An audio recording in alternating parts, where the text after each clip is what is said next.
I think it was from last time, from last Thursday or Friday. It was a question in our WhatsApp group. So if I remember the question correctly, so it was a question about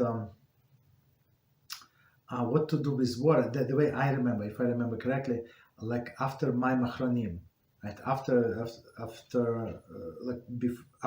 person ate, and now they have to say Bircas Hamazon. So you wash your hands, right? The tip of the fingers.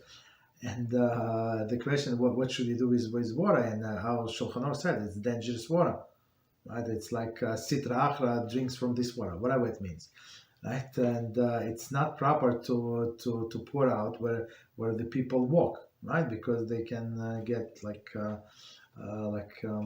something bad can happen to them. So of course, and it's not proper to go to the sink and then pour on your dishes. Absolutely not. So what we do, we try to have an empty sink and just put it in a drain, like directly in a drain. So since it is a little lower than the sink bottom itself, so no plates are going to be on top of it. So just flush with regular water and basically you're good. Or go to the bathroom and put it in the bathroom. Whatever you do is good.